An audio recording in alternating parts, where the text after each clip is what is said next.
Going to go ahead and call our Sandy Urban Renewal Board meeting to order.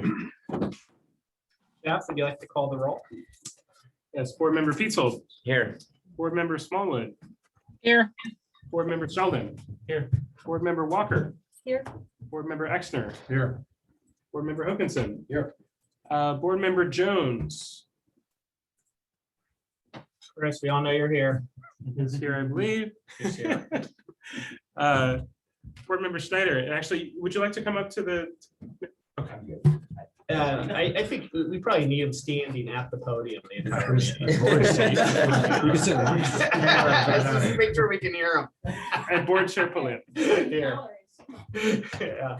All right, with our Urban Renewal Board meeting going, we have our meeting minutes from our last meeting on our consent agenda, and we have discussion item to set our annual tax rate.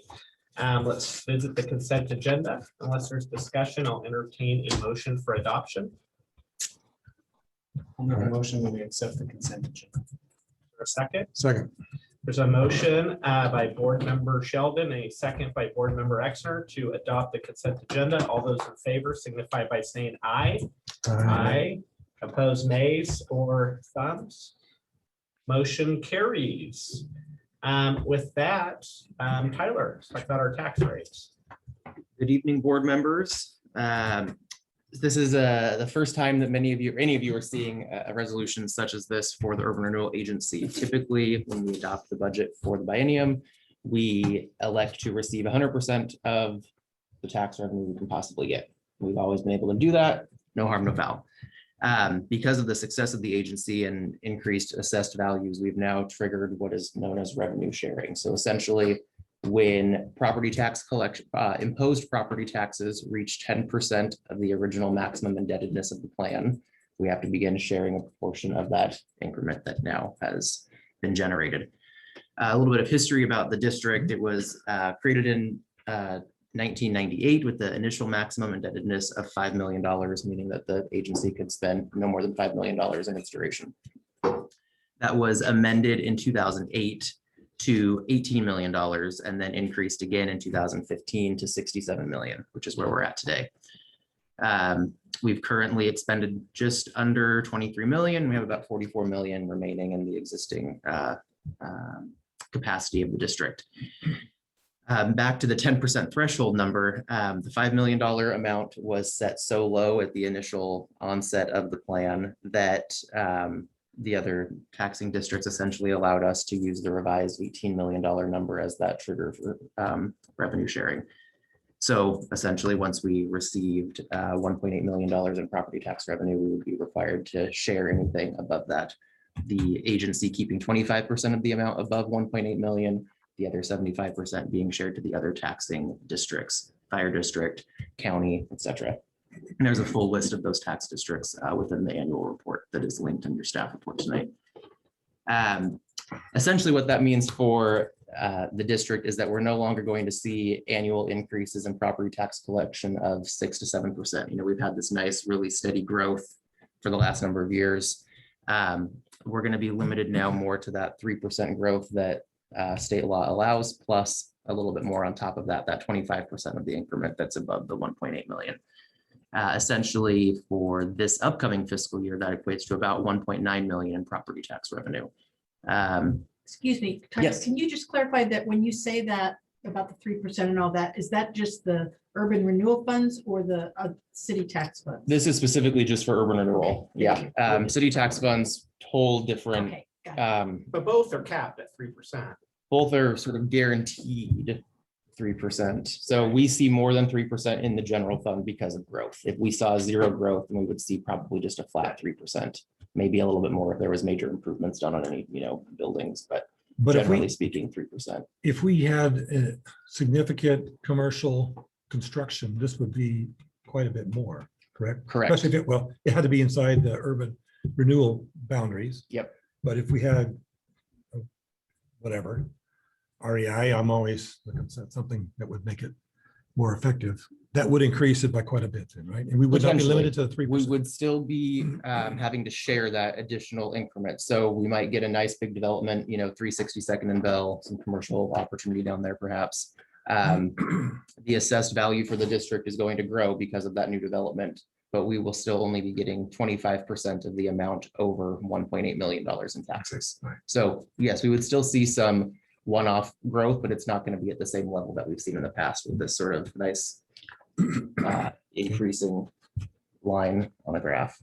Yeah, go ahead. The city of Sandy is the biggest tax district of those listed ones in terms of a percentage. Does that mean the city sees a bigger chunk of that as well? Yeah, I don't have an exact number from the county, but my indication is that we would see a proportional increase. So if we're using some really round numbers, let's say $100,000 that we're going to share, 25,000 would go to the urban renewal district, 75,000 would be shared with the other taxing districts. I think if my math was correct, it was about 37% of that foregone revenue, or that other revenue is city related. So we get about 30 to 37% of that $75,000 in that example. Thanks. Kathleen? So just to clarify, because I was a little confused when I read part of this, was, are we moving our maximum indebtedness from the 67 or is it 67 million was the last number? That's the existing number, yes. Yeah. And are we moving that to 114 million? No, good So- question. Yeah, maximum indebtedness and the 114 thing is Yes. confusing me. So two separate items. Let's talk about 67 million for just a second. So that's the maximum indebtedness. That is the maximum amount of money that the urban renewal district can expend during its Understand life. that part. The 114 million is the setting the increment used to calculate the property tax revenue. So we're setting for this fiscal year, the increment at 114 and change. We'll get to the exact amount in a second when we pass the resolution. But 114 million, let's call it, to generate Oh, the $1.9 million in property revenue. values. Okay, Yeah. got it. And there's a whole Yeah. lovely It's- list of ORS 457, lots of subsections if you want to get really, really far down in the weeds. Spent a lot of time with our urban renewal consultant the last couple of weeks, making sure we have these numbers dialed in precisely. The unfortunate thing about revenue sharing now is that we won't be able to just adopt a tax rate at the beginning of the biennium and leave it alone for 2 years. We'll be having a resolution like this every year coming back before the board with that increment changing every year, based on property values increasing, based on commercial development that's within the district. So you'll be seeing this, annually going forward. And I'm sure more questions or different questions will come up every year, and we'll make sure we get, things dialed in for the board at that point. But at this point in time, if we want to collect 1.9 million in property tax revenue for the district for fiscal year 22-23, I would need the board to adopt resolution 2022-14, setting the increment assessed value for the Sandy Urban Renewal Agency at $114,108,967. Happy to answer any other questions though before we get to that point. Just wanted to give my little speech. I'd be interested to see what some of the other entities think about the direction we're going here too, so. How's the fire? District. You're only $45,000 short now. So you want more money? They're all struggling. But, like I said, a lot of people are renewal, but city's been fair. It's done us well the way we've worked it out. We still have money in there to do projects, Right. but it is what it is. The growth is going crazy. It was. And fortunately, we'll be sharing some of that Yeah. excess increment with your district and Right, others. you'll get So some of that on top of Yep. what we already, the 1.4 or whatever. for any other members that don't quite know what board member Schneider just alluded to, the district essentially set aside some money for the fire district improvements into the future. We've spent a lot of that on the remodel or reconstruction, whatever the right word is for the existing station, but there's about 1.4 million left that's sort of allocated towards the fire district, not earmarked towards any specific item at this point in time. But it's on our books. We track it very carefully to make sure that the district is getting what's entitled to them.